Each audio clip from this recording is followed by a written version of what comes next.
Hello, it's Phillip Taylor speaking from Richmond Green Chambers in London. Today I'm looking at this gem of a book. It's a great little book, this one. I'm a mediator as well as a barrister, and I found it very helpful. It's called Advising and Representing Clients at Mediation. It's now in a second edition. It's written by two people, Stephen Walker and David Smith, and it comes to us from WILDY, SIMMONDS and Hill Publishing. They produce these little guides as a paperback. They're very good pieces of works, publications. They're cheap, they're not expensive, they make our lives a great deal easier, and this one does in particular, because the mediation process is misunderstood by people. Do the course, do the mediations, you'll find every mediation is different, whether you're representing a party or you're the mediator.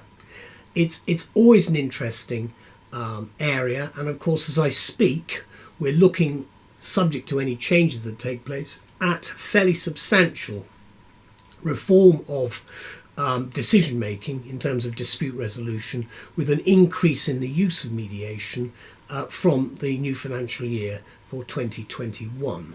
Now, I've given the review title for this book the following: an informative short work for all participants involved in matters concerning mediation. That's what you get. There's obviously a lot of reference to Rupert Jackson, which more of him in a minute, but the point about it is that this is a book which I think will be of help. Let's look at it. It's a small book, paperback, there we go, spine, and then you can probably make a little bit of it out at the back. There is some information at the back. It's a popular book. I know Wildy's have very substantial sales of this book. The index at the back, quite detailed, it's page numbers. You should be able to find what you're looking for quite easily. References are to page numbers. There we go, the index at the back. Then you've got various things. You've got some appendices, some precedents, some draft-based letters, which I think will help. Further reading, one of the indexes, and various conclusions right at the back. You can see there's some paragraph numbering which is there at the front of the book. There's the front page. It runs to 250 odd pages. This book, it's now, as I say, in a second edition, and it's popular. There's a blurb there, and then there's a nice dedication, which I'll leave you to read. Elizabeth and I will only review books we like. I don't believe in attacking writers, criticising them heavily. There's no point. I've written books. I don't want to be criticised. It's very hard work, and I'd like to thank Walker and Smith, Stephen and David, very much indeed for what they've done here. You can see the structure of the contents by paragraph numbering. It's quite detailed, the contents section. It runs all the way through and explains the how everything's done, confidentiality, the basic concepts of this type of dispute resolution, the mediator selection, preparation of paperwork and so forth, preparations, the media representation itself, the day, at the end, what happens, conclusions, and then some appendices with frequently asked questions and a lot of information about mediation itself, and preparing various documents and so forth. Everything's confidential. It's a different approach from what we do in the courts. And I say that because it really is a different approach. It's one that's going to come online, I think, far more in the future when people realise A, it's cheaper, and B, the final resolution is for the people themselves. It's not imposed on them unless it has to be, because if we can't get a mediated settlement, a memorandum of accord, an understanding, or whatever it might be, it then has to go to a judge who's going to impose something the parties don't want.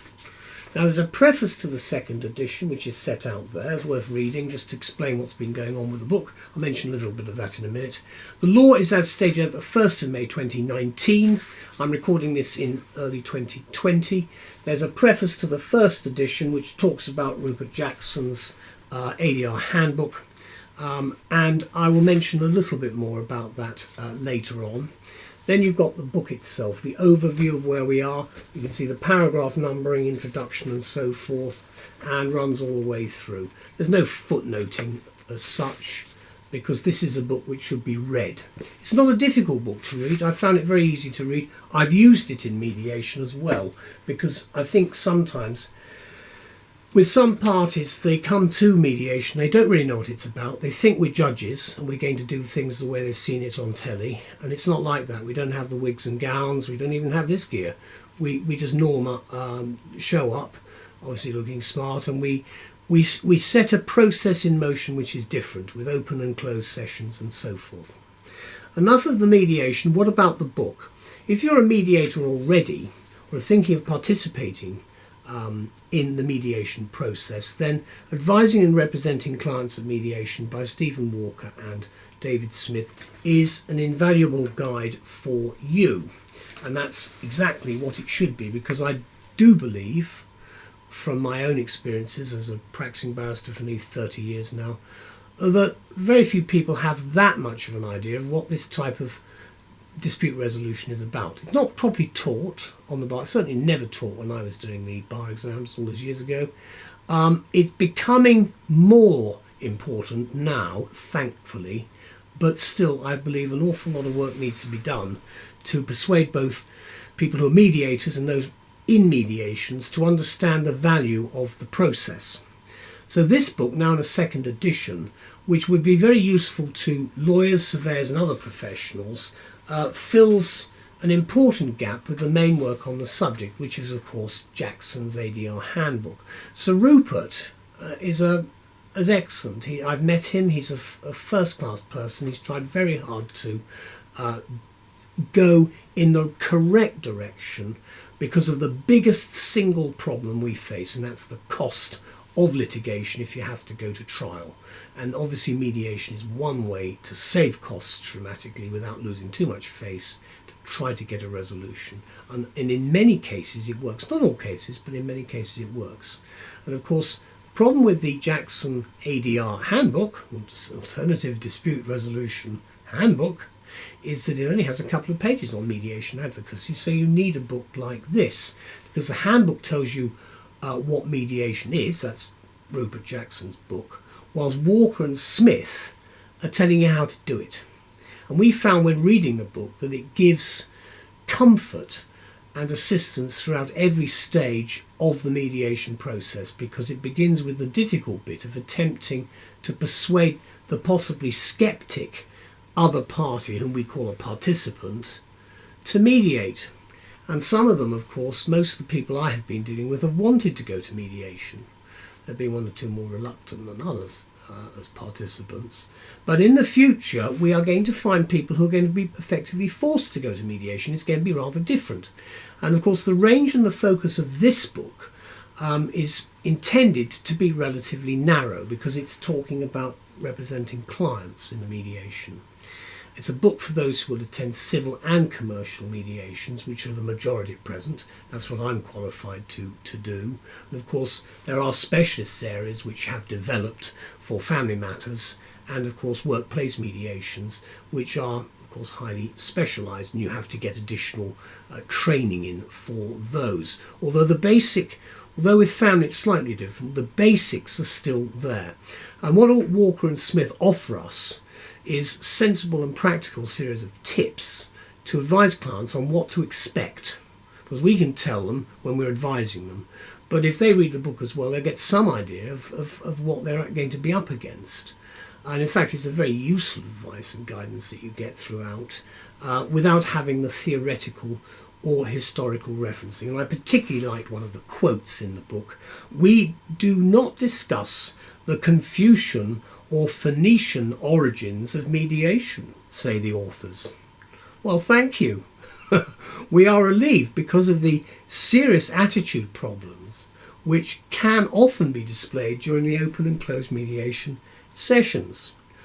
And you have to see it to believe it. You'd think that people wouldn't behave like that, but they do, and it's quite interesting when they throw a tantrum and they have all sorts of little problems, and it's interesting to see how it's done. The book, of course, also offers extensive checklists and precedents, practical advice from experienced mediators, and a clear explanation of the law as it currently stands, which is currently under review, of course, as I speak, in early 2020, but there will be changes. But at the moment, this is what WILDY, Simmonds and Hill have produced here, is an attempt to give you as up-to-date a position as possible, with the authors obviously writing the work and revising it. It's intended for anyone who represents a client at mediation, and of course the new edition is practical and contemporary because it's been fully updated with all the changes in the mediation section, including new relevant case law. There isn't very much of it, but it does help. And of course the new approaches created by the Jackson reforms and his handbook, which is the main reference book, plus the latest thinking on ADR processes and procedures are, we think, very well covered here in what is a succinct manner and approach to a short work to complement the handbook itself. And obviously it's very useful for the busy professional. I've reviewed the handbook separately because it's a first-class piece of work, but I do think this book also helps. So let me conclude by saying this. Some readers may think that Walker and Smith are teaching them to suck eggs. This is coming from their book. Just for clarity, the writers say, we are sorry, and that you, the experienced reader, can skip those sections whilst remembering one thing, that eggs are good for you. The point being that every mediation is different and it throws up its own problems. And whilst I would say, well, if we all had to do that, it's not quite as simple as that. It's amazing what I have learnt doing mediations. And I did come into it not thinking it was particularly what I was going to be heavily involved in. And I could see that in many cases it has its great positive attractions. There are difficulties, there will be, with some of the clients who will just not respond. The law stated, as I indicated, on the 1st of May 2019. The publication of this second book was cited as the 15th of November 2019, and I'm basically recording this prior to the changes for the new financial year 20 to 21. Thank you anyway to the authors, to WILDY, and to everybody involved in this, and I hope that this review will be of some help to those who perhaps have some trepidation about going to mediation or being involved in the process. Don't, because it's your day, and I think you will find a lot of things will open up once you get over that first hurdle. Good luck, and thank you again to all concerned. Bye-bye.